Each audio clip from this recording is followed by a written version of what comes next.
चक्र से ऊपर जो स्वीकार किए हैं उन्होंने कि ये नाद नादांत शक्य है, उसके ऊपर बिंदु, बिंदु के ऊपर फिर ये बिंदुअर्ध चंद्र, अर्धचंद्र के ऊपर बिंदुअर्ध चंद्र, रोधिनी शक्ति, रोधिनी उसको ये चक्र कहते हैं या जो भी कहें, उनको चक्र हम नहीं प्राय कहते हैं, उनको हम उसमें, क्योंकि वहां से आज्ञा चक्र से ऊपर की एक जो यात्रा है, इसको जो भगवान शंकर हैं उनकी समाधि में ये कहा गया है।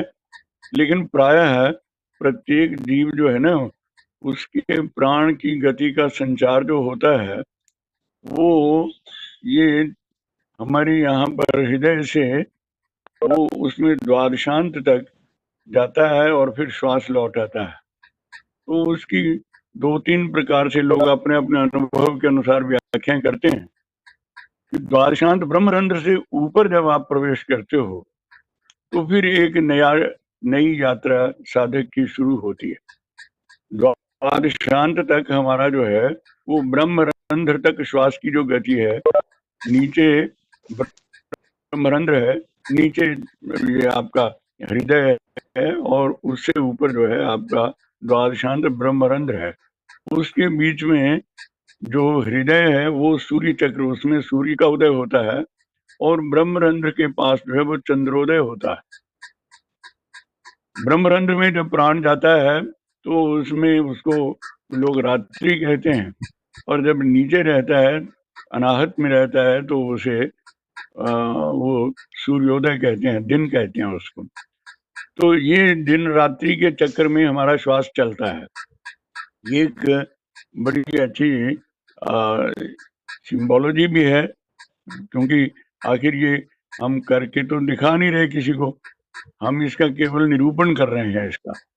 तो निरूपण में स्थिति ये है कि ब्रह्मरंध्र से नीचे नीचे हमारा श्वास की गति जो है, प्राण अपान का जो चलन है वो होता रहता है।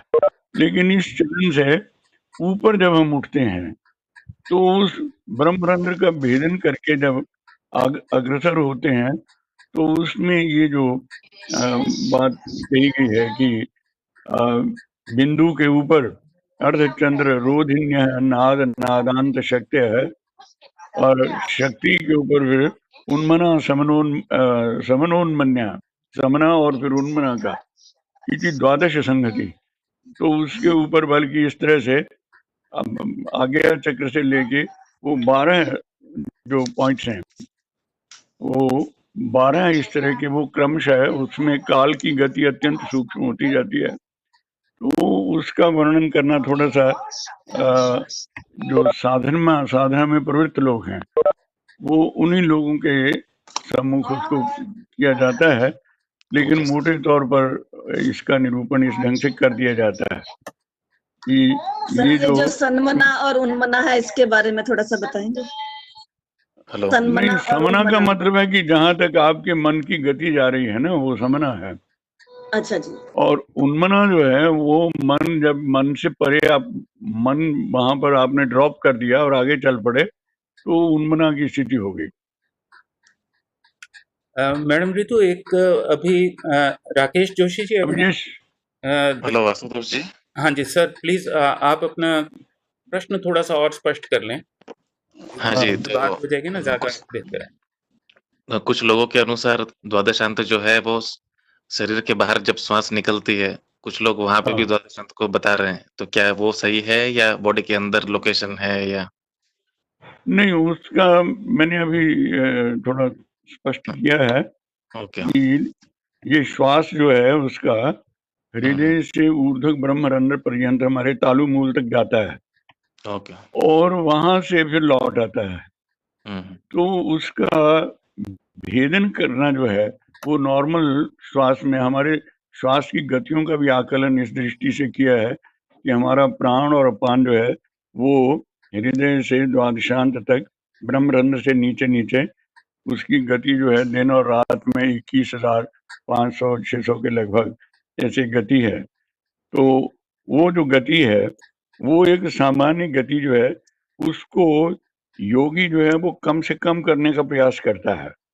कि एक श्वास उसको श्वास के प्रति उसकी अवेयरनेस जो है वो उस प्राण और अपान की गति को समझने का प्रयास करती है। तो साधना गम्य सा विषय थोड़ा सा है वो।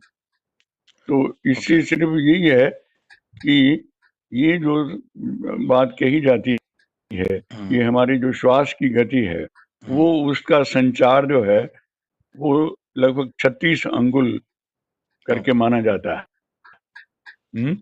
उसका ऊपर जाना और नीचे आने में वो जो उसका सीमा है उसको योगी लोग जो हैं वो इस तरह से उसको उनका एक मेजरमेंट के तरीके हैं जिनसे वो मेजर करते हैं कि श्वास कैसे नीचे जाता है, द्वादश अंगुल कहाँ रह जाता है, फिर श्वास कहाँ जाता है। तो लेकिन वो बात जो है वो यही है कि हमारे प्राण और अपान की गति जो है वो द्वादशांत से वो अनाहत से द्वादशांत तक वो 12 अंगुल का डिस्टेंस रहता है। तो मेजरमेंट के तरीके हैं उसमें। तो जो मैं समझ रहा हूँ कि जो अनाहत चक्र का जो स्थान है वो हृदयाकाश करके बोलते हैं, राइट? और ऊपर का जो है वो चिदाकाश है। तो इन दोनों के बीच में कहीं द्वादशांत का लोकेशन होता है, राइट? ओके जी, थैंक यू। यही पूछना था। Thank you sir, thank you so much. और आज का समय शुरू हो गया हुआ है और आप सभी का आज के इस अष्टम उन्मेष में स्वागत है। कल कुछ मेरी गलती से कुछ एक प्रश्न रह गए थे तो उन्हें आज हम ले सकते हैं। एक दो प्रश्न हो भी गए हैं लेकिन एक दो प्रश्न शायद रह गए हैं। कुछ किसी मृत्यु के संदर्भ में शायद किसी का कोई प्रश्न था लेकिन वो उसको हम पिकअप कर लेंगे। हाँ, और आज का जो विषय रहेगा, जैसा मुझे अभी बात थोड़ी देर पहले कर रहे थे, तो स्वतंत्रता के ऊपर जो कि एक मूल अवधारणा है, मूल सिद्धांत है कश्मीर शैव दर्शन का, तो उसके ऊपर रहेगा। और इसके संदर्भ में एक दूसरा पक्ष, क्योंकि हम जिस तरह से कश्मीर शैव दर्शन को ले रहे हैं उसको थोड़ा सा संप्रदाय से बाहर की ओर उसको उन्मिषित करने का भी प्रयास कर रहे हैं कि उसका सीधे जीवन के साथ, समाज के साथ संबंध कैसे है और कैसे होना चाहिए, उस व्यापक दृष्टि से इस सारे कश्मीर शैव दर्शन को देखने और समझने का प्रयास कर रहे हैं। इस संदर्भ में स्वतंत्रता को मतलब एक भूमिका के रूप में ये बात कह रहा हूँ कि बंधन से मुक्ति की बात तो समझ में आती है कि आप स्वतंत्रता चाहते हैं, लेकिन उस स्वतंत्रता का हमने करना क्या है और किस तरह से स्वतंत्र रूप में जीना है, ये बात हमें कौन सिखाएगा, उसका उपयोग क्या होता है और कैसे हम समाज में उस स्वतंत्रता को देख सकते हैं, इन बातों को कोई सिखाता नहीं है। हालांकि ये स्वतंत्रता शब्द सामाजिक तौर पे सामाजिक विज्ञानों में बहुत गहरे से प्रयोग किया जाता है, लेकिन उस स्वतंत्रता प्राप्ति की बात कॉन्स्टिट्यूशन भी कर रहा है, लेकिन उस स्वतंत्रता का उपयोग कैसे करना है ये सेंस कौन देगा। तो क्या कश्मीर शैव दर्शन उस स्वतंत्र शब्द को इस तरह की एक मीनिंग, एक सेंस प्रदान कर सकता है जिससे कि हम उस स्वतंत्रता जिसकी हम बार बार बात करते हैं, केवल एक आध्यात्मिक स्वतंत्रता ही नहीं है, वो एक सामाजिक स्वतंत्रता में भी है, वो आपके व्यवहार की भी है, बहुत सारी हैं, तो जितने भी उसके पक्ष हो सकते हैं। और ये प्रश्न मैं इसलिए भी पूछ रहा हूँ कि सामान्य रूप से आदमी को या व्यक्ति को या मनुष्य को हम परिभाषित नहीं कर सकते जैसे पशु परिभाषित है, क्योंकि पशु का तो पेट भर गया तो वो तो निश्चिंत है, वो शांत है, लेकिन मनुष्य का पेट भर गया तो हजारों समस्याएं साथ पैदा कर लेता है। तो इसलिए मनुष्य एक क्षण में कुछ है, दूसरे क्षण में कुछ और है। तो इन सारी बातों को ध्यान में रखते हुए जो है इस पक्ष को भी हम जरूर देखें कि सामाजिक विज्ञानों में जो स्वतंत्रता पढ़ाई जा रही है, कश्मीर शैव दर्शन में जो स्वतंत्रता पढ़ाई जा रही है, कहीं उसका कोई संवाद संभव हो सकता है कि नहीं हो सकता, या केवल हम एक स्वतंत्रता का वो रूप स्वीकार कर लें जो शैव स्वतंत्रता, यूनिवर्सल फ्रीडम की हम बात करते हैं। हालांकि फ्रीडम शब्द भी कोई बहुत सही नहीं है स्वतंत्रता का अनुवाद, तो लेकिन उसके ऊपर हम फिर बाद में बात करेंगे। तो मैं निवेदन करता हूं कि आज की बात आप शुरू करें।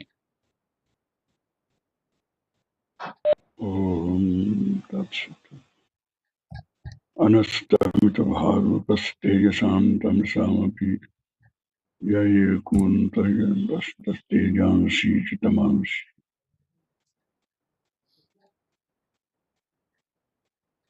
बंधु, आज का विषय जैसे हमने चुना है, इस समय लगा कि ये कुछ थोड़ा सा शैव दर्शन को निकट से देखने का अवसर मिलना चाहिए। हालांकि ये कोई बहुत जिसे कहना चाहिए कि प्रयोग इस दृष्टि से, साधना की दृष्टि से वो और रहस्य साधना की दृष्टि से इसकी ज्यादा चर्चा मैं नहीं कर रहा हूँ। उसको थोड़ा सा व्यावहारिक संदर्भ में ये देखते हुए भी लगता है मुझे कई बार शिव की पौराणिकता भी ठीक लगने लगती है कि आजकल जैसे जो है एक पूरा मानव समाज जो है वो अपनी बड़ी भयग्रस्तता के अंदर जी रहा है, वो बहुत ही आमय स्थिति के अंदर जी रहा है। तो उसकी निरामय स्थिति को ये भगवान शंकर के इस प्रकार, ये भी एक आराधना की प्रक्रिया है, ये भी एक अपना एक प्रार्थना है, एक प्रकार का एक संवाद है उस परम शिव के साथ कि ये मनुष्यता को आरोग्य की प्राप्ति होनी चाहिए, सर्वे संतु निरामया की भावना से आमय रहित लोग हों, निर्भय होकर के जी सकें। क्योंकि मनुष्य को भय है जो स्वतंत्र नहीं होने देता है। जो भय में जीता है उसको हम ये व्यावहारिक दृष्टि से जब हम देखते हैं तो कुछ ऐसा ही है। तो भय की निवृत्ति कश्मीर शैव दर्शन में किस प्रकार से होती है, इसकी चर्चा करने से पूर्व कल ही किसी बंधु ने प्रश्न किया था, वो मैंने साइड से देर में पढ़ा, देखा नहीं मैंने। उसमें था कि अगर कुंडलिनी शक्ति वो ऊर्ध्व हो गई, वो जाकर के शिव से मिल गई, तो क्या ये आध्यात्मिक सुसाइड नहीं होगा? तो वो प्रश्न मुझे कुछ समझ उस समय थोड़ा सा लगा, पर उस समय अवसर नहीं था। तो थोड़ा सा उसमें कि ये कुंडलिनी शक्ति का, उसमें कल जिस संदर्भ में हम बात कर रहे थे वो यही था कि वो ऊर्ध्व होकर के ऊपर जा करके कुंडलिनी जो है वो उसमें परितृप्त होकर के वो फिर से उसका अवतरण क्रम, कल हमने जो बात की थी वो आरोहण क्रम की थी कि आरोह क्रम के अंदर वो एक पक्ष था, लेकिन उसका जो अवरोह क्रम है उसमें आकर के वो अपने फिर उसी स्थान में अवस्थित होकर के जागृत रूप में विश्व कल्याण के साधन का माध्यम बनती। तो खैर आज उसमें जिस विषय में हम बात कर रहे हैं वो ये है कि शिव की जिन शक्तियों की चर्चा हम लोग करते आ रहे हैं उन शक्तियों में से मुख्य रूप से हमने चर्चा की है, उसमें चीति शक्ति की चर्चा भी हुई है और उसके अंदर आनंद शक्ति की चर्चा भी हुई है, इच्छा शक्ति की चर्चा भी हुई है और ज्ञान शक्ति की भी, क्रिया शक्ति की भी। तो उन शक्तियों के चर्चा करते हुए ये देखने की बात है कि स्वातंत्र का प्रश्न जो है वो हम लोग दो तरह से देखते हैं। एक दृष्टि है स्वातंत्र को समझने की कि जो शिव के पक्ष से, शिव जो सदैव स्वतंत्र हैं, शिव का स्वातंत्र सिद्ध ही है। तो एक हम ये कि शिव कैसे होंगे, शिव ऐसे होंगे, शिव उनकी स्वातंत्र का हम वर्णन शिव को सम्मुख रख के करते हैं। एक ये है कि मनुष्य जिस स्वातंत्र को प्राप्त करता है, योगी जिस स्वातंत्र को प्राप्त करता है, वो स्वातंत्र किस तरह से है और उसका उस स्वातंत्र के साथ क्या संबंध हो सकता है, ये विषय विचारणीय है। उसमें जो शिव सूत्र हैं उसके तृतीय उन्मेष में ये एक सूत्र आता है कि सिद्ध स्वतंत्र भाव। सिद्ध स्वतंत्र भाव। अब सूत्र जो है उस सूत्र का आगे पीछे कुछ और कोई वो एक संकेत है। इसको ये एक रिडल है आपके सामने, एक ये प्रहेलिका है, इसको सुलझाइए आप जैसे सुलझा सकते हैं। सूत्र के ऊपर है धीवशाद सत्व संसिद्धि। वो योगी जो है जो साधना में चल रहा है तो वहां लगता है कि उसमें तृतीय उन्मेष के अंदर जो बात कही जा रही है वो क्रिया योग की बात ही हो रही है।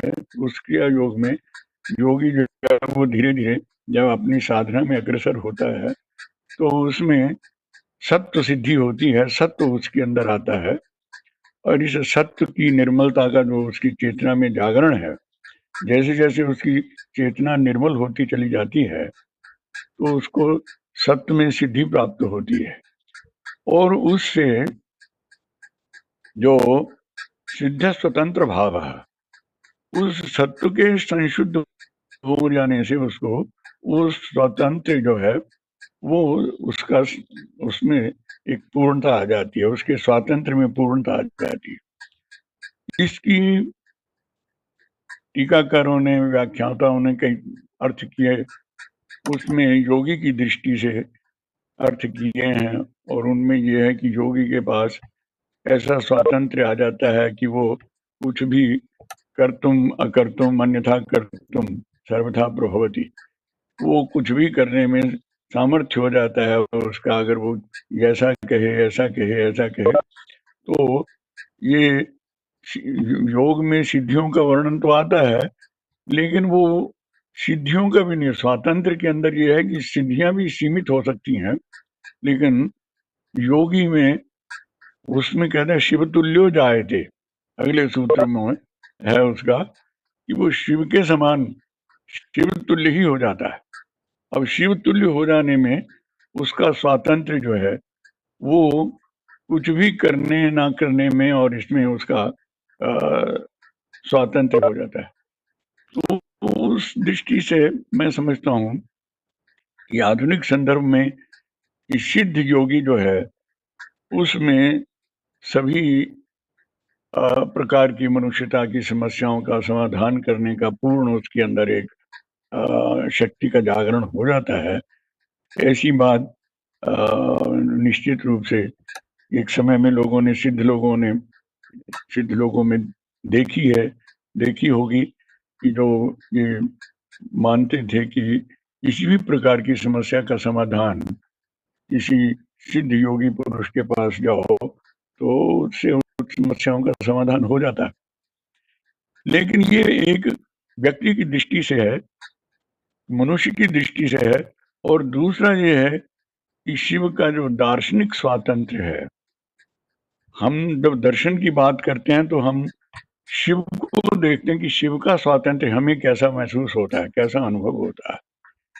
इसके लिए काश्मीर शैव शास्त्र ने जो रखा है हमारे सम्मुख, वो बराबर शिव के प्रति जो भी उसका एक उसकी एक जो मति बनती है, उसका एक बोध बनता है, शिवता की ओर अग्रसर होते हुए उसका शिव जो है उसका एक महानायक जैसे है, उस महानायक की ओर समझने के लिए जो प्रयास है तो उसमें बार बार जो संकेत दिए हैं उन संकेतों की दृष्टि से आप देखें तो वो ये समझते हैं कि ये परम शिव में जो स्वातंत्र शक्ति है यही उसका सबसे बड़ा वैलक्षण्य है।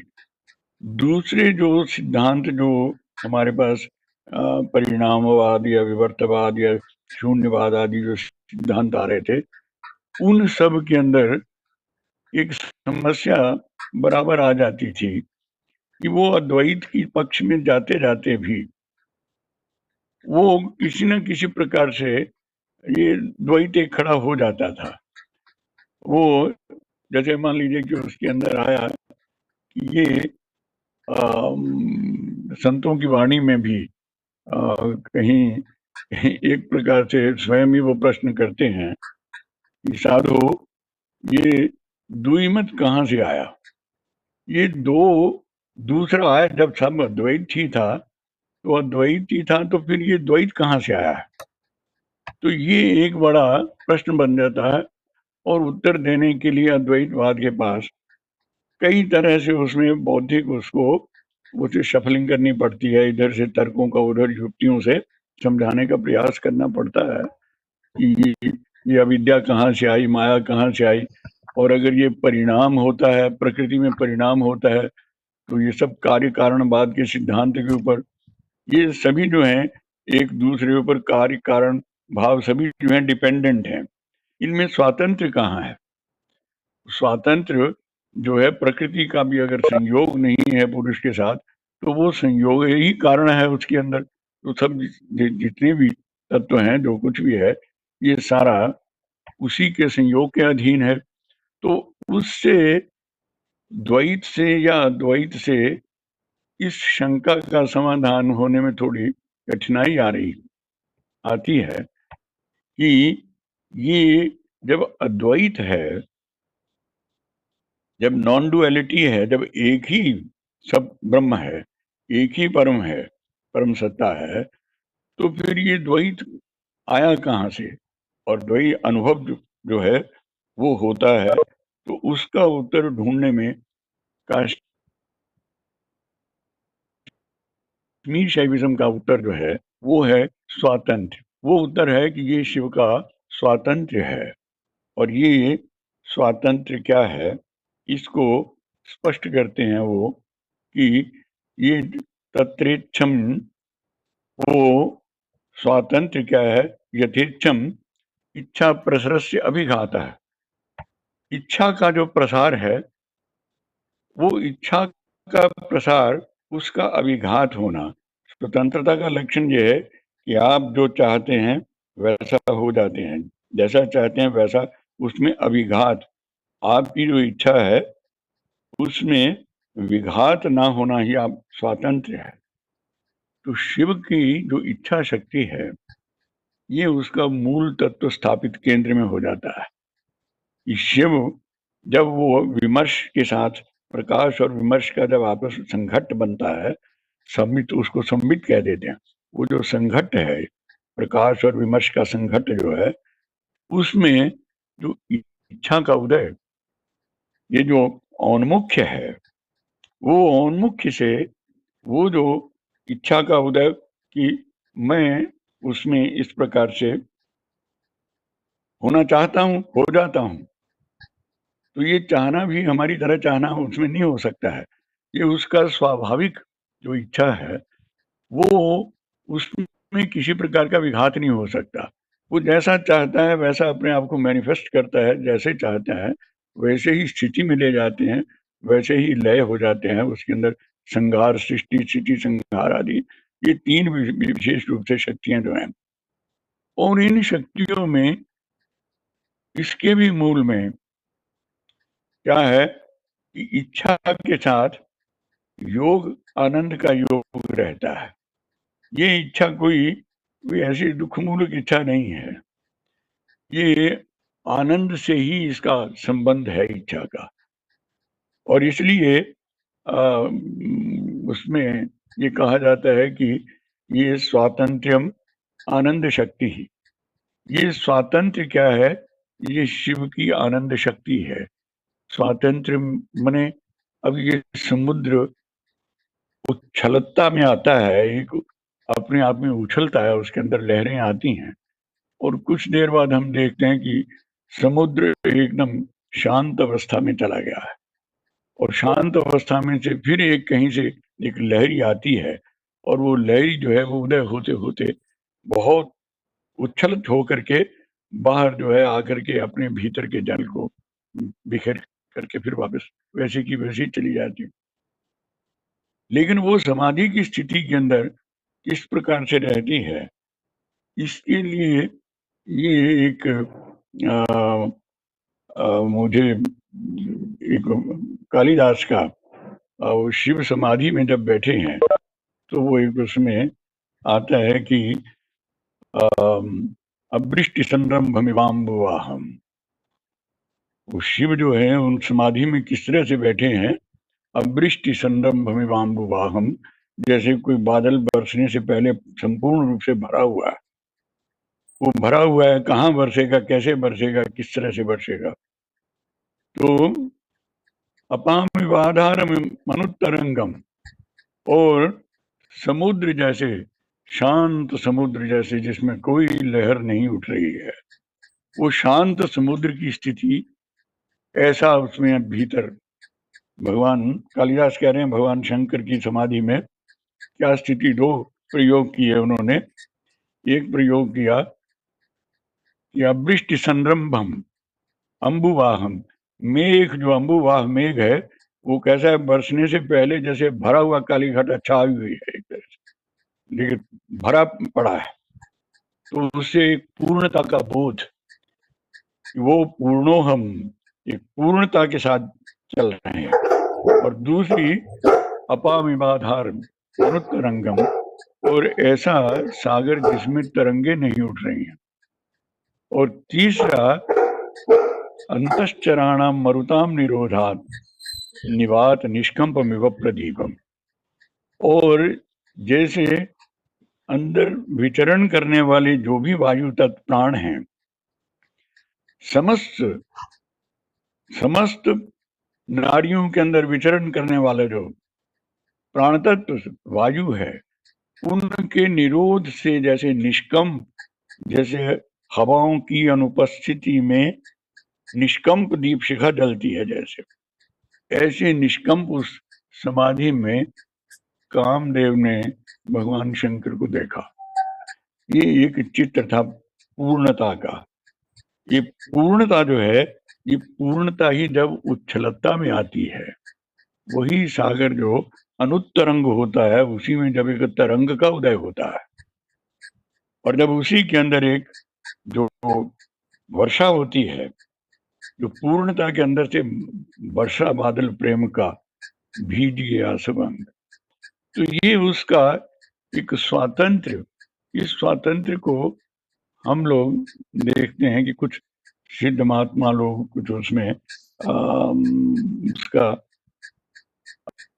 अपनी मौज मस्ती में वो थोड़ा सा जितना जैसा जैसा अनुभव जिसका रहता है, वो उस अनुभव को जीने का प्रयास भी करते हैं, क्योंकि उस शैवी स्वतंत्रता के चिंतन से, मनन से आप में भी एक स्वातंत्र का वो एक थोड़ा सा रश्मि प्रवाह जो है वो होता है। तो कभी कभी वो इस तरह के कविता के अंदर ये संकेत आ जाता है, जो ध्यान आता है मुझे कि किसी उसमें सूफी पोइट का एक था कि गर दिल सनम को दिया तो फिर किसी को क्या, इस्लाम छोड़ कुफ्र लिया तो फिर किसी को क्या, खुद ही किया है चाक गिरा हमने, सिया सिया ना सिया फिर किसी को क्या। तो ऐसी स्थिति है कि मैंने स्वयं इसमें किसी का कोई उसमें बाहर से कोई प्रेरणा नहीं है, ये अंत प्रेरणा के परिणाम स्वरूप हम जब जीना शुरू करते हैं, प्रायः हमारी अंत प्रेरणाएं सुप्त हो जाती हैं, क्योंकि हम लोग इसलिए स्वातंत्र का अनुभव नहीं कर सकते हैं क्योंकि संपूर्णता हमारे भीतर नहीं होती है। संपूर्णता का उदय न होने से ये एक बहुत बड़ी समस्या आती है। इसलिए कल जब ये प्रश्न उठा था कि ये क्लाइमेक्स क्या है उसका, ये शिवानुभूति का उसके अंदर क्लाइमेक्स क्या है, तो उसमें मैंने ये कहा था कि एक पूर्णाहंता का जो स्वरूप है, ये पूर्णता जिसका श्रुति में भी संकेत उस मंत्र के अंदर किया गया, पूर्णमदः पूर्णमिदं पूर्णात् पूर्णमुदच्यते। पूर्णम मदः, जो अधः, अधः से विप्रकृष्टे, वो जो परे है वो भी पूर्ण है। इदम सन्निकृष्टे, और जो मेरे पास है वो भी पूर्णता में है।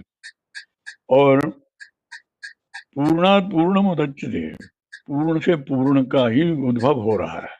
इसलिए पूर्ण से पूर्ण को जब आप माइनस करते हैं तो भी पूर्णता ही शेष रह जाती है। तो इस प्रकार की पूर्णता जो है, ये शिव की जो वो उसमें समाधि है, जिसके अंदर हम शिव का मूल स्वरूप समाधि हम लोगों की दृष्टि से है, वो समाधि है जो उनका स्वभाव है, वो उस पूर्णता एक स्वभाव है। उस स्वभाव से उस स्वातंत्र का उदय होता है। इसलिए स्वातंत्र में 3-4 बातें हमारे सम्मुख प्रधान रूप से उसका जो के बनाती हैं, वो है कि एक तो इच्छा का उदय होना, और इच्छा के उदय के साथ उसका अभिघात, उसमें कहीं कोई इच्छा में बाधा नहीं होती है। और दूसरा, उसमें उन्मुख्य है, उन्मुखी भाव है। उन्मुखी भाव का अनन्योन्मुखता, अनन्योन्मुखता है कि प्रकाश विमर्श का आपस में अनन्योन्मुख संबंध है, अन्योन्मुखता उसके अंदर नहीं है। और तीसरा हम उसको कह सकते हैं कि जिसमें शैव कहते हैं, बड़ी उसकी विशिष्ट टर्म है आत्मविश्रांति। आत्मविश्रांति का जो भाव है, जिसको मैंने अभी पूर्णाहंता कहा, पूर्णता, वो आत्म में विश्रांत है। वो जब चाहे वो उसमें समाधिस्थ हो जाए, और जब चाहे वो बरसे, जब चाहे वो अनुतरंग हो जाए, और जब चाहे उसमें तरंग हो जाए। यही इच्छा के प्रसर का अभिघात है। और ये पदे पदे हमें सृष्टि में दिखाई देता है, जिसका निरूपण करने के लिए वो स्वयं ही शिव कहते हैं, अपने भीतर से स्वयं ही शक्ति का वाहन करते हैं, और स्वयं देव सदाशिव, और स्वयं ही उसके शक्ति के साथ प्रश्नोत्तर पदैर्वाक्य तंत्रम समवतारे, और स्वयं ही उसके साथ प्रश्न और उत्तर, ये सारे का सारा वो संवाद रचने लग जाते हैं। और जब संवाद नहीं रचना है तो नहीं भी रचते, जब रचना है तो उसमें ये संवाद की स्थिति जो है, ये सारा विश्व जो मैनिफेस्ट वर्ल्ड, ये उस शिव और शक्ति के संवाद के रूप में आचार्य शंकर ने आनंद लहरी के अंदर भी निरूपित किया है, जहाँ उन्होंने कहा कि ये स्वातंत्र यही है कि कोई कंपल्शन नहीं है, कोई बंधन नहीं है उसके अंदर। समुन्मीलत संबित कमल मकरंदयिक रसिकम भजे हंसद्वंद्वम किमपि महताम मानसचरम।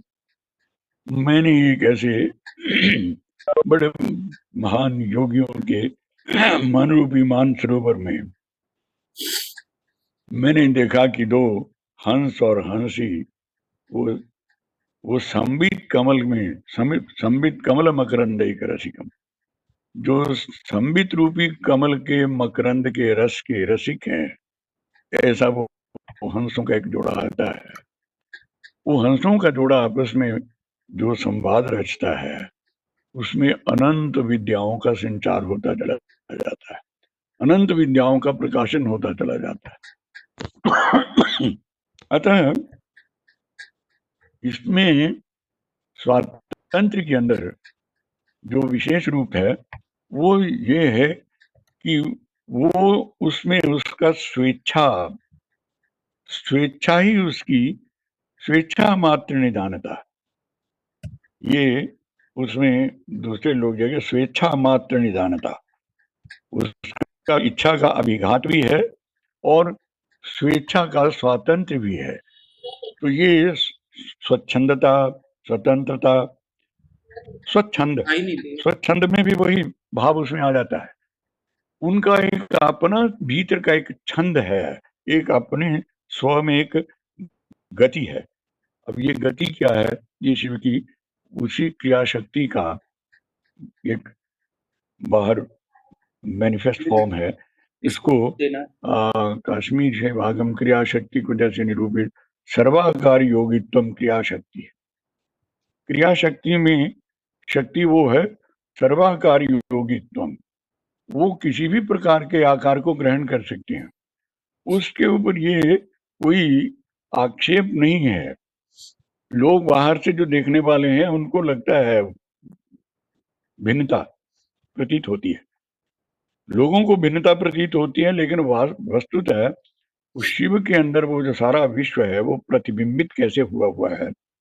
तो ये स्वातंत्र की दृष्टि से उसको निरूपित करते हैं आचार्य लोग कि निर्मले मुकुरे यद्वत् भांति भूमि जलादया अमिश्रास्तद्वदेकस्मिन् चिन्नाथे विश्ववृत्तया। उस शिव के उस भीतर जो प्रतिबिंबन होता है, ये स्वच्छंदता, स्वच्छता, उसकी निर्मलता को देखते हुए एक दर्पण के साथ उसका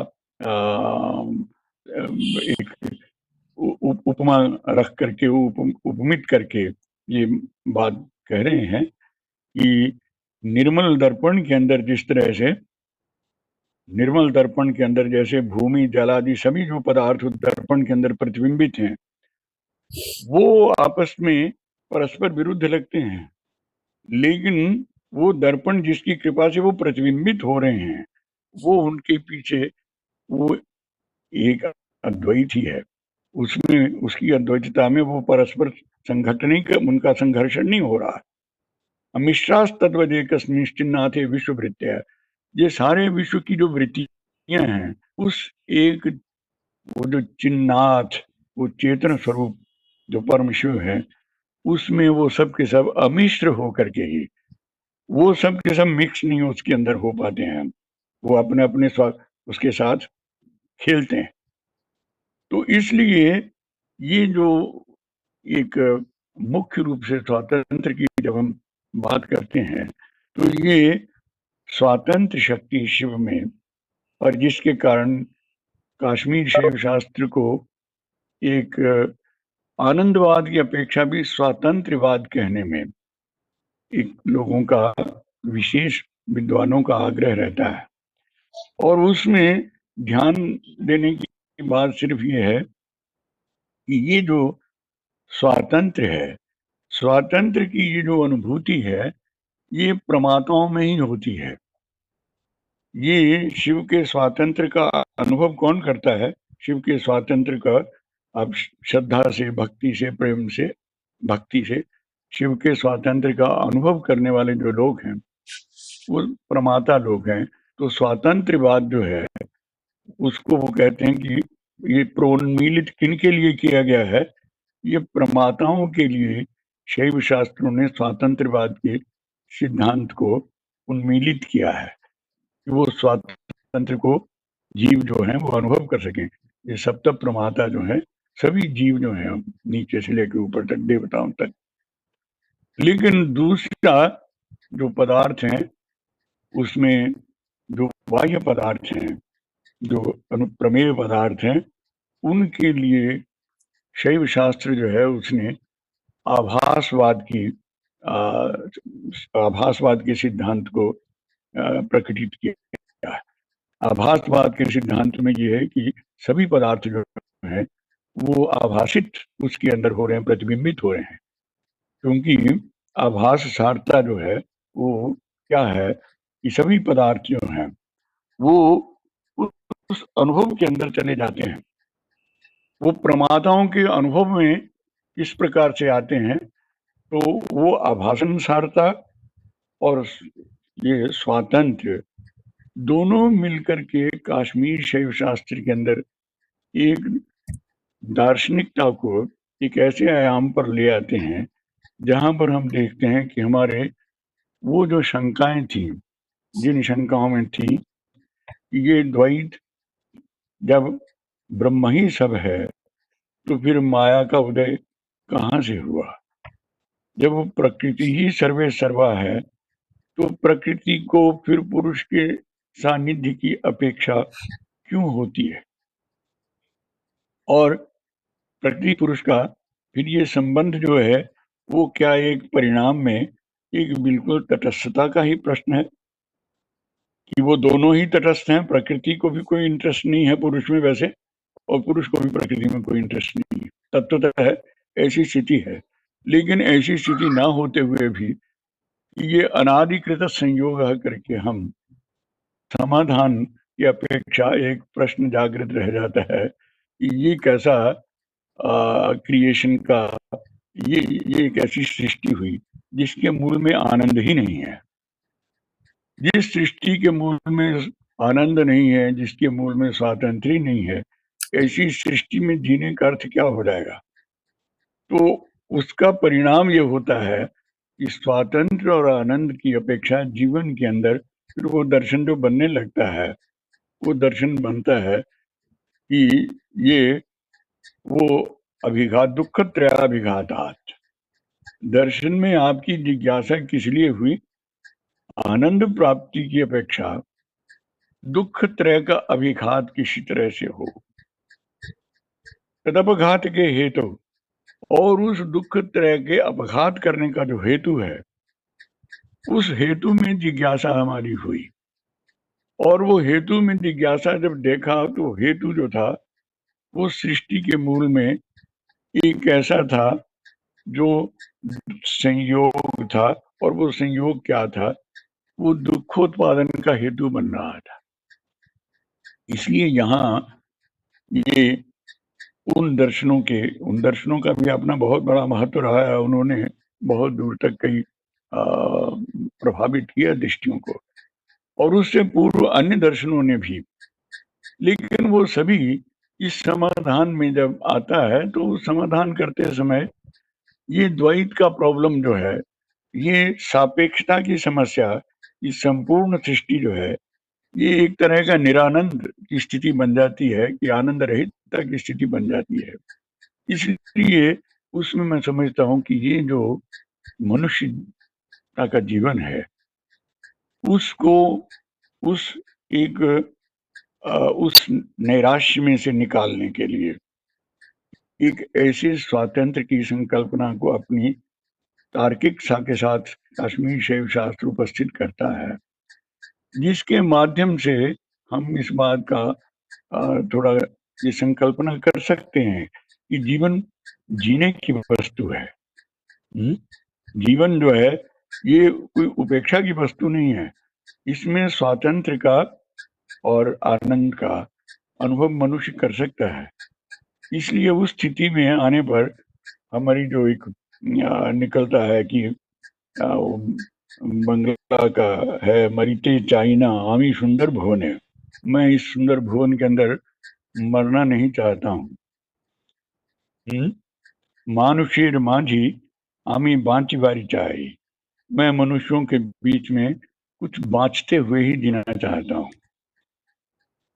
और उसमें ये इतने सुंदर वन, ये सुंदर वन जो है, ये सारे के सारे, इस सारे जीवन के अंदर मैं उस आनंद के अनुभव को प्राप्त करने का अधिकारी क्यों नहीं हो सकता?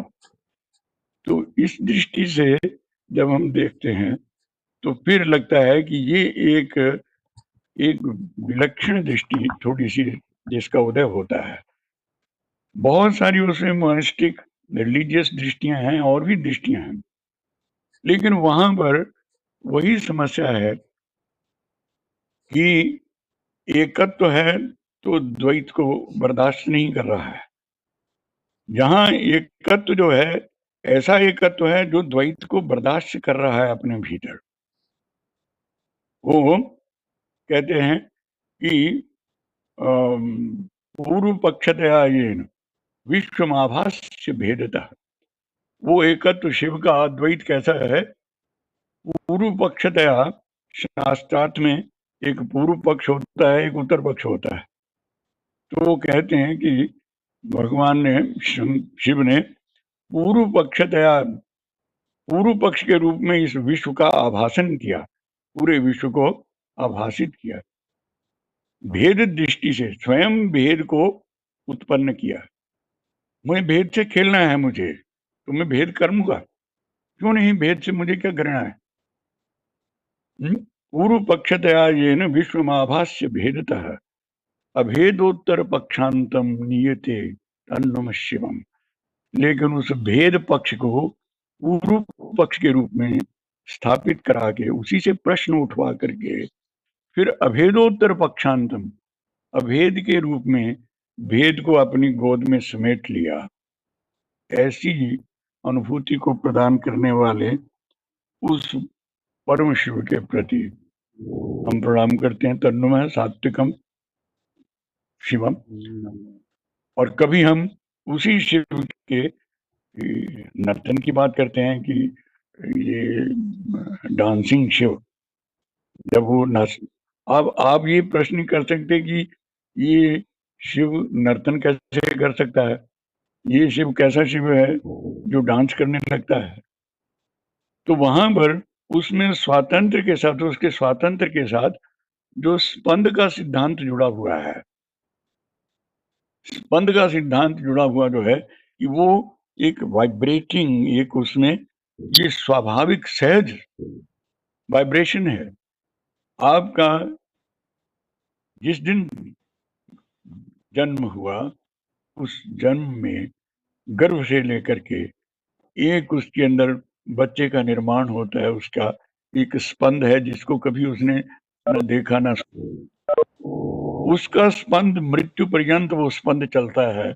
हार्ट सेंटर उसका जो है वो अपना स्पंद उसमें चलता रहता है, लेकिन उसको कभी पता नहीं होता है कि मेरा हृदय जो है वो हर वक्त थ्रॉब कर रहा है या नहीं कर रहा है, उसमें पल्स बीट हो रही है नहीं हो रही है। लेकिन वो स्वाभाविक जीवन का होना ही उनके ऊपर निर्भर करता है। तो वो स्पंद का सिद्धांत जो है वो उस क्रिया शक्ति का एक हमें थोड़ा दरवाजा रास्ता देता है कि भगवान शंकर जो है वो अपनी स्पंद स्वातंत्र, और स्वातंत्र को एक शब्द और बहुत महत्वपूर्ण ढंग से स्पष्ट करता है। वो शब्द है क्रीड़ा। कि फिर ये क्या है? अगर अद्वैती है तो फिर शिव ऐसा क्यों करते हैं? तो उसको कहते हैं कि क्रीड़ात्वेन अखिलम जगत। इसका श्रुति में भी कहीं संकेत आया जो आत्म क्रीडेश, ये अपने में खेलता है, जैसे समुद्र अपने में ही खेलता है, ऐसे ही ये शिव जो है, परम शिव जो है, ये भी ये आत्म क्रीड, ये एवं सततम युक्तो जीवन मुक्तो न संशय इतिवा यस्य संवित्ति क्रीडात्वे नाखिलम जगत।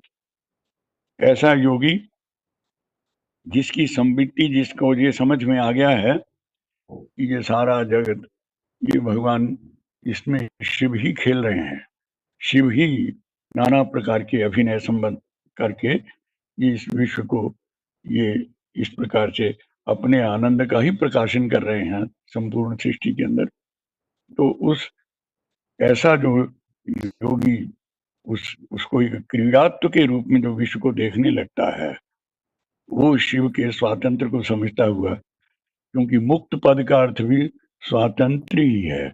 वो व्यक्ति जीते जी ही मुक्त हो जाता है, वो जीते जी ही स्वतंत्र हो जाता है। तो मैं समझता हूँ कि आज के समय थोड़ा सा उसमें हो गया है, तो वाणी को मैं विराम देता हूँ और आप सब लोगों का धन्यवाद।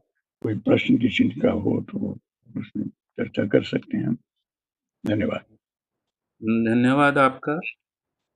आप में से किसी का कोई प्रश्न है, कोई जिज्ञासा है या कुछ भी इस तरह का है तो आप सीधे सीधे बात कर सकते हैं। Very good morning sir. अपना परिचय भी दे देंगे राकेश जी? सर हाँ, परावाक और कुंडलिनी शक्ति एक ही है क्या? बोलिए। सर, परावाक और कुंडलिनी शक्ति एक ही होती है? नहीं, ऐसा नहीं है। ऐसा कुंडलिनी शक्ति जो है वो परावाक की एक अभिव्यक्ति है। एक जैसे कहना चाहिए कि परावाक जो है वो कुंडलिनी नहीं है, लेकिन कुंडलिनी उसका एक जैसे कहना चाहिए कि एक फॉर्म है, क्योंकि कुंडलिनी जो है वो सुप्त रूप में रहती है। उसका जो स्वरूप है वो थोड़ा सा ये है कि कुंडलिनी का स्वरूप जो है वो थोड़ा सा साइकोफिजिकल सा बनने लगता है, तो इसलिए वो उसमें उसका जो जागरण होना है और उसकी जो स्वप्न होने की कल्पना है, और वो मनुष्य के अंदर पराभाग के आप वैसी स्थिति माने तो वो लोग उसमें उस ढंग से कुंडलिनी शक्ति व्याकरण दर्शन में तो उसका निर्णय नहीं किया गया। कुंडलिनी जो है वो जीव चेतना है जो अपने मन और प्राण से, उसके मन और प्राण का जिसमें अंश ज्यादा मिला हुआ है, तभी उसके जागरण की बात है और उसे ऊपर जाना है और ऊपर जा करके उसे वहां से अमृत का संचार करना है, उसे लाना है नीचे, प्रवाहित करना है। वो कुंडलिनी जो है इसलिए उसके लिए जो शब्दों का प्रयोग किया है वो पराभाग के रूप में कहीं नहीं, प्राण कुंडलिनी के रूप में है, शब्द कुंडलिनी के रूप में है, नाद कुंडलिनी के रूप में है। इस तरह से वाक उसका एक स्वरूप हो सकता है। उसमें या मात्रा वो जिसे कहा है कि ये चार ये चतुर्धा कुंडलिनी जो है वो विभाजित हो जाती है, तो वो पराभाग का एक भेद है, मैं समझता हूँ। नॉट इटसेल्फ पराभाग, पराभाग का वो एक मैनिफेस्टेशन, एक पक्ष है वो। कोई और अपनी बात रखना चाहे? सर, प्रतीक है। मैं कहना चाहूंगी। हाँ जी, बीना अग्रवाल। हाँ जी, हाँ जी। सर ने जो स्वातंत्र्य का बताया ये वाकई बहुत महत्वपूर्ण है और कश्मीर शैव दर्शन की विशेषता है। और इसमें लीला भाव की बात कही, मैं विशेष रूप से जो अपने से हम लोगों से जोड़ने की बात जो बात है, आत्म विश्रांति की एक बात आई थी। स्वातंत्र्य का प्रत्यय, पूर्णता का प्रत्यय और आत्म विश्रांति। अगर हम अपने जीवन में अपने आप को, अपनी आवश्यकताओं को सीमित करके अपने आप में विश्रांत रहने लगे, कम से कम मतलब जो भी चाहिए मुझे मेरे भीतर, मेरे साधनों, सीमित संसाधनों से मैं प्राप्त कर सकती हूँ, तो मैं अधिक स्वतंत्र अपने आप को महसूस करूंगी और पूर्णता भी उसी तरह से आती जाएगी। जब हम किसी पर डिपेंडेंट होते हैं तो अपूर्णता होती है और तब हम अपने आप को कमजोर महसूस करते हैं, तो हम उस तरह से उन्नत भी नहीं हो सकते, क्रीड़ा भाव, लीला भाव भी हम में नहीं आ सकता। लेकिन हम अपने संसाधनों के माध्यम से अपने आप को अपने में ही निर्भर कर पाएंगे। आत्मनिर्भरता जिसे कहते हैं, अधिकतर जो आत्म विश्रांति या आत्मनिर्भरता होगी वह स्वातंत्र्य को बढ़ाएगी और वह पूर्णता को बढ़ाएगी। यह हम अपने जीवन में भी शिवता का साक्षात्कार करने की दृष्टि से, स्वातंत्र्य को महसूस करने की दृष्टि से भी सोच सकते हैं, देख सकते हैं। बहुत बिल्कुल उसमें आत्मविश्रांति का अभिप्राय यही है। उसमें आत्मविश्रांति में जो पूर्ण तृप्ति है। बहुत अच्छा। प्रतीक जी, आप कुछ कह रहे थे? हाँ, थैंक्स आशुतोष। सर, प्रतीक बोल रहा हूँ। आपने अभी बोल रहा था कि कुंडलिनी, जब आंसर कर रहे थे आप, आपने बोला कि it's a psychophysical feeling. Could you touch upon that a little bit? हाँ हाँ, हेलो, वो उस पे टिप्पणी चाहते हैं पापा कि साइकोफिजिकल जब आप उसको कह रहे हैं तो क्या अभिप्राय शायद ऐसा ही है प्रतीक जी? हेलो। हाँ नहीं, या उसमें उसका जो वास्तव में कुंडलिनी का जो स्थान मूलाधार में रखा गया है, तो वहां पर वो जीव भाव में सुप्तावस्था के अंदर है, और सुप्तावस्था के अंदर जो है उस समय ये उसका जो उद्बोधन है उसमें प्राण शक्ति का भी पुंज है, और उसके अंदर आपकी मन शक्ति का भी उसमें समावेश है। लेकिन आपकी उसमें सुप्त क्या है? सुप्त आपका उसमें मन भी, मन शक्ति भी सुप्त है आपकी, और प्राण शक्ति भी सुप्त है। इसलिए वो प्राण जो है वो विश्व प्राण ना होकर के एक इंडिविजुअल प्राण बन करके वो जीव भाव को प्राप्त हुई कुंडलिनी की स्थिति है वहां पर। क्योंकि अगर वो विश्व प्राण के साथ उसका प्राण महाप्राण के साथ अगर उस प्राण मिल जाता है, तो वो महाप्राण बनने के लिए ही कुंडलिनी वहां से जागृत होकर के, और जागृत तभी होती है जब ऊपर से परम शिव की उसके कृपा होती है, उसका अनुग्रह होता है, तो वो जागृत होती है, और उस अनुग्रह से ही धीरे धीरे उसमें ऊपर आने का जैसे जैसे सामर्थ्य आता जाता है, तो उसमें शिवता का संचार होता चला जाता है। नहीं, अगर शिवता का संचार ना हो तो उसे कई बार हानि भी हो जाती है। इसलिए जब ये शैव शास्त्र के अंदर प्राणाख्या कुंडलिन्या जगदिदमखिलम प्राणितम तेजयेश, हे ईश हे परम शिव, ये प्राण नामक कुंडलिनी से तुमने सारे जगत को प्राणित किया हुआ है। ये सब लोग जो जीवन है जितना, प्राणाख्या कुंडलिन्या जगदिदमखिलम प्राणितम तेजयेश याम ज्ञात्वा योगिनस्ते परतरम अभयम जानति शांतम पदं तत्। उस प्राण कुंडलिनी को जब विश्व प्राण में परिणत हो देखते हैं, तो योगी जो है वो शांत पद में चले जाते हैं। और दूसरे लोग यामक ज्ञात्वा भवाब्धौ, और जिसको न जानने वाले लोग जो कभी अपने प्राण कुंडल प्राण को पहचाना ही नहीं कभी कि प्राण क्या है,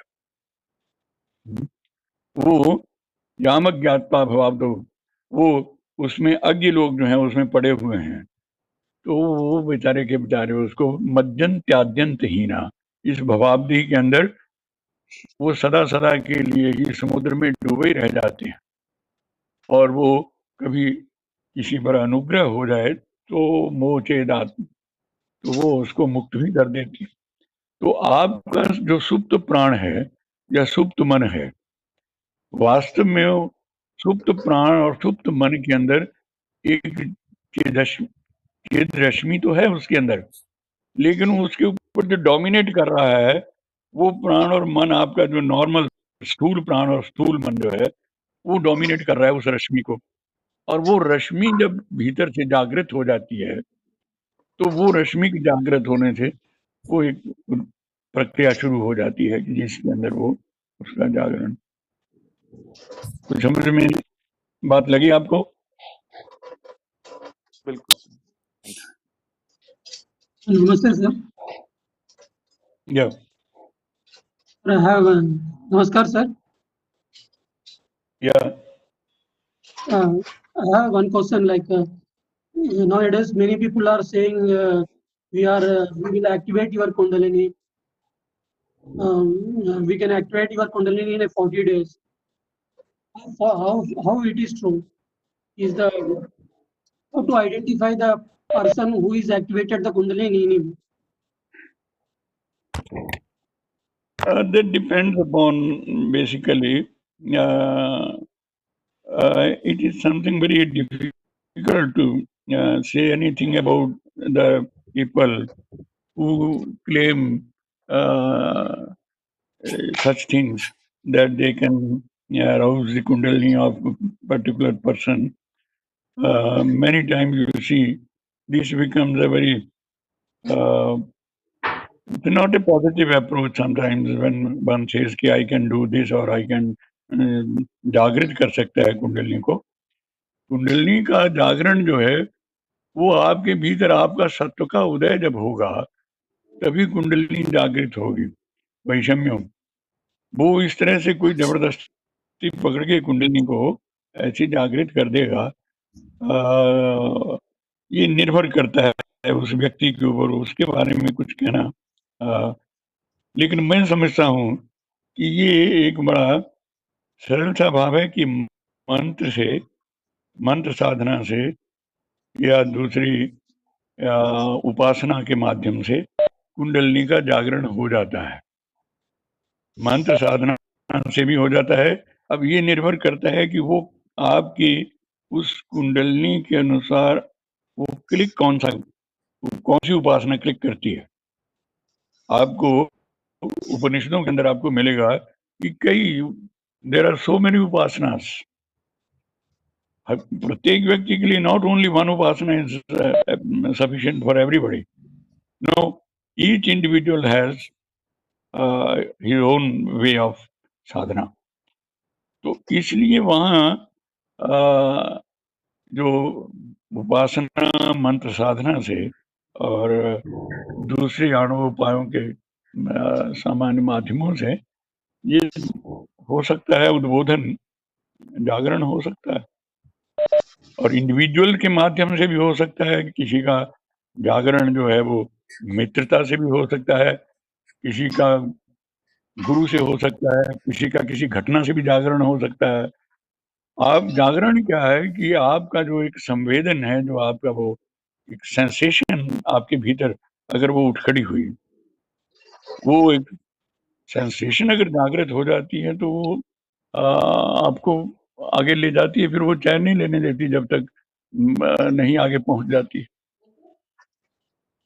इसके साथ 2 प्रश्न और हैं हमारे पास आए हुए। पॉलिस्टे जी का प्रश्न है कि प्राण और अपान के बारे में थोड़ा-सा स्पष्टीकरण दें। और दूसरा प्रश्न नहीं, कुमार गौरव जी का वो प्रश्न था, प्राण और अपान के बारे में थोड़ा स्पष्टीकरण चाहते हैं। और पॉलिस्टे जी का एक प्रश्न है कि मानसिकी भावना का कितना योगदान है कुंडलिनी शक्ति की जागृति में? उसमें ऐसे है, प्राण और पान के बारे में जो आयुर्वेद में प्राण और पान की बात है, वो उसका कहीं कहीं उपनिषदों में भी वर्णन इस रूप में है कि हृदय प्राण, हृदय क्षेत्र में प्राण का उदय होता है। हृदय प्राण गुदे पान समानो नाभि संस्थित, और नीचे मल चक्र में अपान वायु नीचे है, और बीच में उनका संधि स्थल जो है वो समान है, समानो नाभि संस्थित है। नाभि जो है वो सेंटर है कि जो प्राण और अपान को समान में वो दोनों मिलते रहते हैं, बांध रखती है उसको। और कंठ देशे उदान स्यात्, और कंठ में उदान वायु रहती है, व्यान सर्व शरीर का, और व्यान वायु जो है वो सारे शरीर में नाड़ियों में घूमती फिरती रहती है। ये कुछ उस तरह का शरीर जो आयुर्वेद का दृष्टिकोण है, उस दृष्टिकोण से इस तरह का निरूपण है। लेकिन योग में थोड़ा इसमें अलग रास्ता है। उसमें प्राणापानौ वहति च समौ यो मिथो ग्राम सक्तौ। प्राणापानौ वहति च समौ, यहाँ प्राण और अपान सम होकर के बहने लगते हैं, समझे ना। योग में सामरस्य कब होता है कि ये जो निश्वास और प्रश्वास हैं, ये आपका प्राण और अपान है, तो उसका अंदर जाना ये प्राण है, और दूसरा जो है ये अपान है। इनके अंदर एक लय आती है। तो यहाँ प्राण अपान जो है वो उनका क्या है कि समाधि में जैसे जैसे आपका प्राण स्थिर होता है, प्राण स्थिर के होने के साथ साथ मन स्थिर होता है, मन की स्थिरता प्राण के स्थिर होने में सहायता करती चलती है, और प्राण की जो समरसता में आना है वो उसमें मन की स्थिति में, मन के सत्व के उदय होने में सहायता करने लगता है। तो उसे कहा प्राणापानौ वहति च समौ। और ये म्यूजिक में आप देखेंगे तो म्यूजिक में कई बार जो अच्छे शास्त्रीय गायक हैं उनको प्राण और अपान की ये बड़ी अच्छी समझ होती है। इसलिए वो सारा संगीत जो है, वो संगीत सारे का सारा प्राण परक ही संगीत होता है। वो उसमें कि जरा सा श्वास का उखड़ना, इस शब्द के साथ प्राण का क्या संबंध है, और शब्द से परावाक जो है वो कुंडलिनी के रूप में वो किस प्रकार से उसके अंदर एक लय ले आती है, जो आपका खोया हुआ प्राण में लय है, वो प्राण और पान का सम होकर के बहना जो है, जिसकी बात हमने अभी चर्चा ये की थी उसके द्वादशांत और इसके हृदय के साथ जो संबंध जोड़ के शुरू में बात की थी। तो इसलिए जहां प्राण अपान की स्थिति है कि श्वास का अंदर आना और श्वास का निर्गमन, एक प्राण है और एक अपान है, और ये जब बृहति के सम हो, जब ये नॉर्मलिटी के अंदर एक म्यूजिकल रिदम के अंदर जब लय में जैसे जैसे आते जाते हैं, तब तब आपका अनुभव जो है वो जागृत होना शुरू होता है। एक अद्भुत प्रकार की शरीर का आपका रक्त संचार भी बदल जाता है धीरे धीरे, क्योंकि वो जैसे एक बाहर का व्हील जो है ना, बड़ा व्हील चक्र जो है, उसके शांत होने से वो अंदर के जो चक्र हैं, कोटि 72,000 नाड़ियां हैं, ये हैं वो हैं, वो सारा अंदर का जो चक्र है, वो सारे अंतस चक्र की गति जो है वो भी शांत होने लगती है। तो उस विक्षेपहीन अवस्था का उदय हो जाता है कि जिसमें आत्मदर्शन की संभावना बढ़ती है। तो वहां प्राणपान का ये अर्थ है। और दूसरा क्या था प्रश्न? मानसिक भावना का कितना योगदान है कुंडली? मानसिक भावना का? हाँ जी, इसके साथ एक प्रश्न और भी ले लीजिए। ये प्रश्न है कि क्या सारे उपाय भी शिव के स्वातंत्र का भाग हैं, हिस्सा हैं? ये अगर उपाय हैं, आणव उपाय और शांभव उपाय आदि, शक्तिपात आदि, क्या ये भी शिव की स्वतंत्रता का भाग हैं, हिस्सा हैं? यस यस यस, वो बिल्कुल उसकी स्वतंत्रता का भाग है, क्योंकि आणवोपाय में या शाक्तोपाय में, शांभवोपाय में सभी ये उसी का ही मैनिफेस्ट फॉर्म है।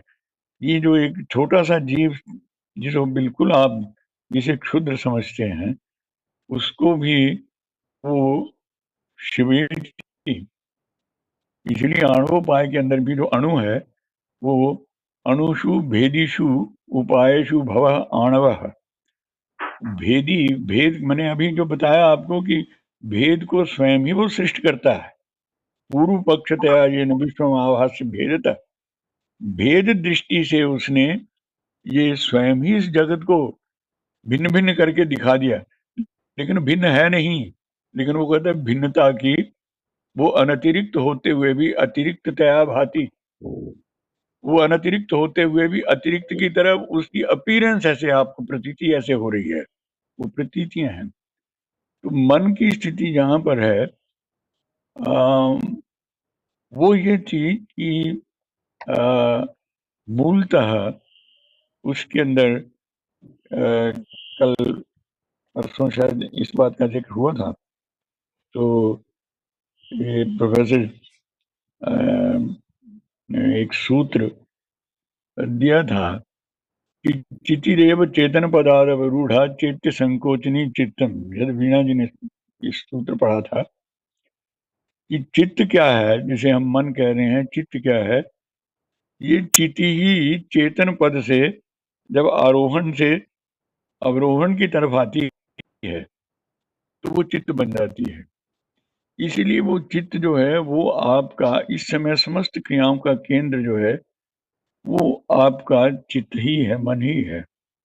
मन एवं मनुष्याणाम कारणम बंध मोक्ष। मन को अब स्थिति में लाना है। मन को सिर्फ ये है कि मन के उस चिदंश को जागृत कैसे करें। इसमें शब्द, कोई कला, कोई गुरु, कोई मंत्र, कोई मित्र, कोई भी आपका संग, आपकी जो भी आपके संबंध हैं, संबंधों में से भी शिवत्व जागृत हो जाता है। ऐसी उसमें बहुत सारे शाक्त ग्रंथों के अंदर है जहां पत्नियों ने पतियों की चेतना को, कुंडलिनी को जागृत कर दिया और वो शिव योगी चले गए। और कामायनी तो इसका साक्षात निदर्शन है। मैं समझता हूँ कि ये इसमें जो स्त्री पात्र प्रधान ये महाकाव्य लिखा गया वो कि रामायण जो एक उसमें उसके समान ही उसमें ये कामायनी की संरचना जो है, ये स्त्री नायिका प्रधान काव्य की इसी तरह से रचना हुई। तो किसी भी कारण से, कोई घटना से, लेकिन उसके लिए आप मेंटली कभी कभी तैयार होते हैं और कई बार अनुग्रह जो है वो आकस्मिक भी हो सकता है। लेकिन आकस्मिक के ऊपर हम निर्भर नहीं कर सकते, ज्यादा कर सकते, आकस्मिकता के ऊपर नहीं। प्रतीक्षा तो करनी पड़ेगी। प्रतीक्षा जो है उसी का नाम तपस्या है। प्रतीक्षा ही साधना है कि आज ने कल होगा होगा। तो वो प्रतीक्षा में ये आप देखेंगे बहुत सारे लोग उस प्रतीक्षा में ही जीते हैं। पीड़ा में तुझको ढूंढा पर शेष नहीं होगी मेरे प्राणों की पीड़ा। पीड़ा में तुझको ढूंढा तुझ में ढूंढूंगी पीड़ा मुझे। तो ये पीड़ा किस चीज की प्रतीक्षा है। इसलिए ये प्रतीक्षा जो है ये तो मन के अंदर, मन का धर्म है, प्रतीक्षा कर सकता है। तो अगर शिवत्व की प्रतीक्षा में अगर आप जी रहे हैं तो आपका मन निश्चित रूप से वो चिति में परिणत होगा। एक अंतिम प्रश्न है, वो है कि नीरज राणा जी का कि द्वादशांत क्या है, और वो मानसिकी भावना वाला, तो थोड़ा सा उसकी स्पष्टीकरण करके ये वाला प्रश्न जो है कि द्वादशांत क्या है। क्या मानसिक का क्या? वो मानसिकी भावना वाला पहले पूछा था ना प्रश्न, तो चलिए। मानसिक भावना में मैंने ये कहा ना कि ये प्रतीक्षा, मन जो है, मन ही प्रतीक्षा कर सकता है, लेकिन प्रतीक्षा उसको करनी पड़ेगी। मन को थोड़ा इसमें से लगना तो पड़ेगा, उस दिशा में तो आना पड़ेगा। जैसे ये सुने कि मन नाही 10-20, मन जो है वो एक ही है। अब आप तो अनेक मन के साथ जी रहे हैं, एक मन को खंडों खंडों के अंदर बांट रखा है। अगर वो उसके अंदर मन जो है वो एकत्व में आना शुरू हो जाता है कि ये शिवत्व की दृष्टि से मेरे सारे कर्म होने, मैं थोड़ा बहुत जो कुछ भी प्रसादन करता हूँ, जो कुछ भी कर रहा हूँ वो शिवत्व की, तो मन में उसके होने की संभावना है। मन ही उसमें सहयोग करेगा आपका। आप उस मन को अगर आप मित्र बना लेते हैं तो आपकी जो अवेयरनेस है, आपका जो जागरण है, वो उसमें निश्चित रूप से बहुत बड़ा योगदान है मन का। मन एवं मनुष्य। द्वादशांत को एक बार पुनः स्पष्ट द्वादशांत, देखिए सिखाना। द्वादशांत ये चीजें जो है ये थोड़ा सा ध्यान में बैठ करके मूलतः सीखने की बात है। द्वादशांत की स्थिति ये है कि ये ऊपर जो है ये ऐसा है कि प्राण की जो गति है वो नीचे से जो ऊपर की ओर जाती है और ऊपर से नीचे की ओर आती है। तो इसके लिए ये जो योग में सामने आता है वो ये है कि ऊपर जो है वो द्वादशांत, ये आपका क्या चला कि ये हृदय चक्र से श्वास जो ऊर्ध्व गया तो वो जाकर के कहीं ब्रह्मरंध्र के पास, ऊपर जो ब्रह्मरंध्र है उसमें जाकर के प्राण वहां से लौट आता है। ब्रह्मरंध्र में, उस रंध्र में अनुप्रवेश नहीं कर पाता है। अब ये ब्रह्मरंध्र की स्थिति जो है उसकी तालु मूल के ऊपर कल्पना, उसके जो स्वरूप है जिसका साक्षात्कार करते हैं हम लोग, उस वहां तक माना जाता है। तो प्राण जो है वो अग्रसर नहीं हो पाता है जहां तक प्राण की गति है, वो उसका द्वादशांत, कि प्राण ऊपर को जहां तक गया और वहां जाकर के वो रुक गया, वो द्वादशांत तक हो जाता है और फिर वहां से लौट आता है नीचे। तो इसलिए वो कोई ये ऐसी स्थिति है कि उसको अगर कोई वहां पर ऐसे तंत्र शास्त्र जो है वो उसे संकेतों से प्रतीक चिन्हों से बताने का बात करते हैं, लेकिन वो प्रतीक चिन्ह प्रतीक रह जाते हैं, शब्द ही रह जाते हैं। वो जो साधना के अंदर ही कि ब्रह्मरंध्र कहाँ है, अब आप पूछें कि ब्रह्मरंध्र कहाँ है, तो लोग कहते हैं कि ये ब्रह्मरंध्र जो है, ये जब शब्द जो है उसको जलाया जाता है तो उसका जो कपाल भेदन करते हैं, तो कपाल भेदन से ब्रह्मरंध्र से उसका प्राण उस वक्त निकलता है, नहीं तो उससे पहले प्राण वहीं तक बंदी रहता है, पूरी तरह से प्राण निकलता नहीं। ब्रह्मरंध्र की कल्पना अच्छा, एक वहां भी। अंतिम प्रश्न है, प्रतीक जी पूछना चाहते हैं। प्रतीक जी, आप सुन रहे हैं बात? हाँ, सुन रहा हाँ हूँ। जी, प्लीज। सर, आपने आज बात की थी आत्म विश्रांति और क्रीड़ा है, शिव की क्रीड़ा है। आत्म क्रिया की। हाँ जी। तो हाँ, हाउ डू यू रिकंसाइल जो वायलेंस देखते हैं, जो पीड़ा है, जो दुख है सोसाइटी में, and how do you reconcile this with the principle of this being a क्रीड़ा, दिस बीइंग अ शिवलीला? वो शैव सिद्धांत में हाउ इज इट रिकंसाइल हो सकता है कि इतना दुख है, इतना हिंसा है, इतना पीड़ा है?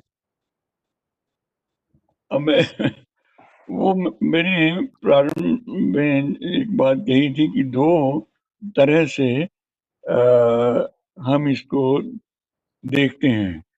एक इंडिविजुअल की दृष्टि से, इंडिविजुअल की दृष्टि से जब हम पीड़ा की बात करते हैं तो हमारे पास एक विशेष तरह का मन है, उसमें कश्मीर शैव शास्त्र उसमें दुख के अंदर, उसके अंदर सत्व का उदय होगा। अगर वो पीड़ा में भी है तो उस पीड़ा के अंदर ये लोग जितने, आप समझिए कि अगर सत्व का उदय ना हो तो लोग सेवा नहीं कर सकते हैं। ये जितने पॉजिटिव भाव आपके अंदर आते हैं, अच्छा, और ये सारी श्रद्धा आदि, अगर ये अश्रद्धान लोग ना हो तो ये श्रद्धा का क्या महत्व रह जाएगा? जितनी पॉजिटिविटी है, नेगेटिविटी के अभाव में इस पॉजिटिविटी का क्या अर्थ रह जाएगा? वो क्रीड़ा नहीं रहेगी, कुछ नहीं रहेगा उसके अंदर। इसलिए ये क्रीड़ा की जो बात करते हैं कि उसमें परस्पर विरोधी भाव आपस में खेलते हैं, लहरें आपस में लड़ती हैं, एक लहर दूसरी लहर को खा जाती है। मछलियां समुद्र के अंदर आप देखेंगे तो मत्स्य न्याय बड़ा भयंकर है। सामान्य आदमी देखता है कि वो नारायण, ये कैसा, ये छोटी मछली को बड़ी मछली खा जाती है, उससे बड़ी उसको, उससे बड़ी उसको, उससे बड़ी, ये सारे। लेकिन उसको हम उस दृष्टि से अगर देखें तो इसके प्रति जो वो सारे का सारा जो चल रहा है स्वाभाविक व्यापार की सृष्टि के अंदर जो चल रहा है, शैव योगी उसको कैसे देखेगा? आप ये देखिए उसके अंदर शैव योगी को अगर वहां पर करुणा का उदय होता है तो सभित्तो विश्वम, वो अपने को ही भित्ति बना करके विश्व का उन्मीलन कर रहा है। वो स्वयं ही कहीं ना कहीं उससे वो एक ऐसी स्थिति के अंदर उपस्थित होता है, चांडाल के रूप में।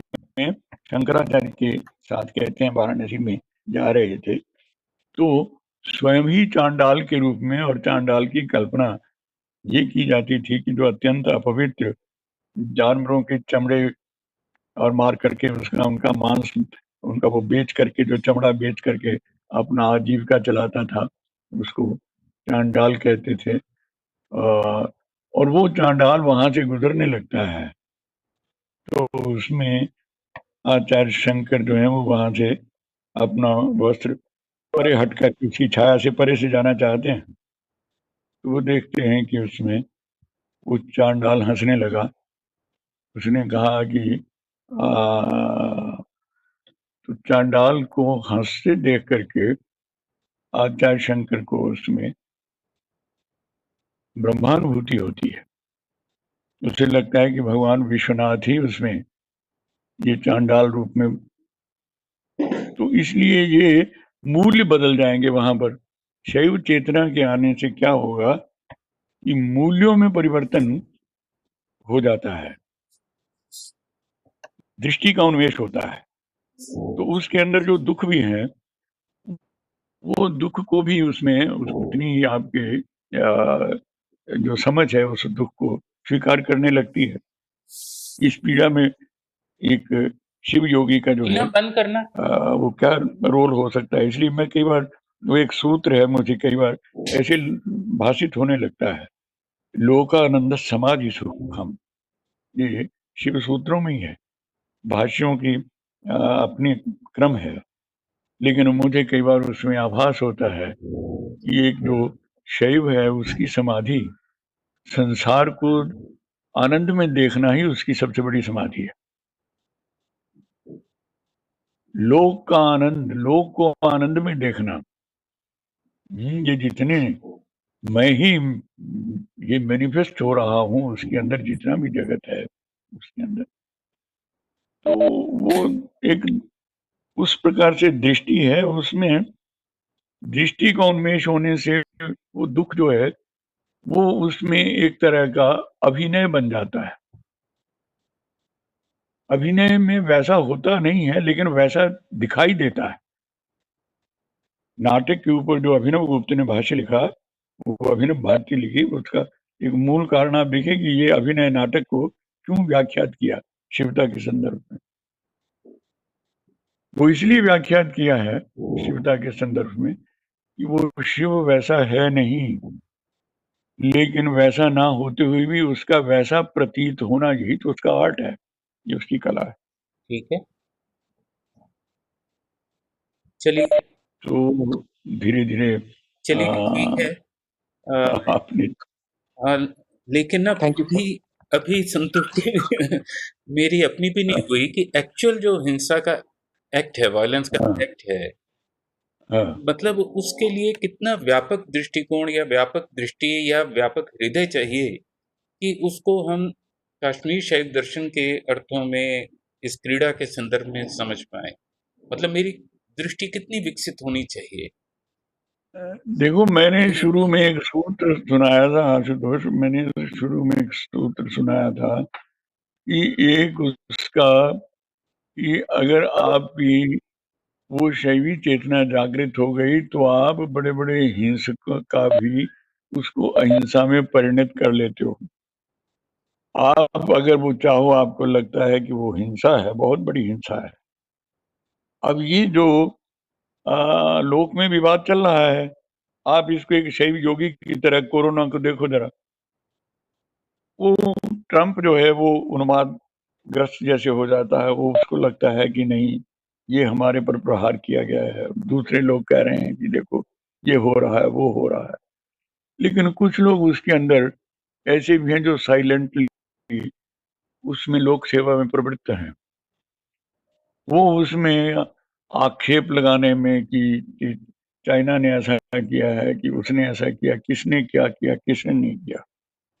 लेकिन ये एक परिस्थिति जो है, इस परिस्थिति के अंदर आप ये प्रश्न अपने से पूछ सकते हो, उठा सकते हो कि एक शिव योगी जो है, वो शिव योगी जो है उसको ऐसी स्थिति के अंदर क्या करना चाहिए। दुख की जो निवृत्ति है, अपेक्षित है मनुष्यता की, वो भी तो उसमें उसका दर्शन, उसकी उस समय वो तार्किक दृष्टि से नहीं कि मैं शिव हूं तो मुझे ऐसे करना चाहिए, ये तो मन की बातें हैं। जो आपकी शैवी साधना से जो आपके चेतना निर्माण हुई है, वो शिव चेतना इसका उत्तर देगी आपको, वो उसका समाधान करेगी। हाँ, अगर आप बाहर से ये करेंगे कि ये ऐसे हो गया तो ये कैसे होगा, ये कैसे होगा, ना ना, उससे इन प्रश्नों का उत्तर नहीं मिल रहा। लोग पागल हो रहे हैं, आपस में लड़ रहे हैं, बहुत से बड़े सूक्ष्म तर्क निकाल करके भी तृप्ति नहीं हो रही किसी की कि ये किसने क्या किया। सब एक दूसरे के ऊपर आरोप लगा रहे हैं, संघर्ष उसमें है। ये बात बिल्कुल सही है कि वो प्रतिक्रिया में हम सोचते हैं, चाहे कितने ही सूक्ष्मतर क्यों ना हो। यस, लेकिन तो इसलिए शैवी चेतना में अनुप्रविष्ट होकर के वो शैवी चेतना का आपका जो उत्तर होगा वो बिल्कुल सटीक उत्तर होगा और वो निदान भी होगा, वही कारण होगा, वही उसका समाधान भी होगा। चलिए चलो ठीक मेरा है। ख्याल हाँ जी, हाँ जी। थैंक यू हाँ, थैंक यू सर आज की पर्याप्त चर्चा का निवेश हम यहीं पे करते हैं और पुनः कल यहीं इसी समय पे मिलेंगे। और मेरा वैसे निवेदन व्यक्तिगत रूप में ये रहेगा कि कल आभासवाद पे अगर चर्चा हो सके, क्योंकि ये भी एक ऐसा विषय है जिसको समझना बड़ा आवश्यक है, नहीं तो उसके बगैर तो सारे व्यवहार का स्पष्टीकरण नहीं हो पाता। तो यदि वो हो सके तो उस पे चर्चा ज़रूर की जाए। और क्योंकि वो वेदांत के प्रतिबिंबवाद और बाकी सारी जितने भी वाद हैं, है ना? कल देखेंगे, हाँ जी। कल देखेंगे। चलिए ठीक है। तो आज के लिए आप सभी सर, का मैं हाँ जी, आपका अनुभव सुनना चाहूंगी। हाँ जी, आशुतोष जी, हाँ जी। हाँ मैं जी, कल सर का ना पर्सनल अनुभव सुनना चाहूंगी कि वो कैसे करते हैं। चलो वो फिर आप पूछ लीजिएगा, ठीक है? तो आज हाँ के जी। लिए आप सभी का बहुत-बहुत धन्यवाद, क्योंकि अगली क्लासेस स्टार्ट होने वाली है मेरी तो 9:30 बजे समय से। तो आप सभी का धन्यवाद। थोड़ी-सी चर्चा मैं और चाहता था, लेकिन वो अब फिर कल पुनः हम करेंगे। सभी का धन्यवाद। आप लोग मीटिंग छोड़ सकते हैं। Thank you sir. Thank you everyone. Thank you so much. Thank you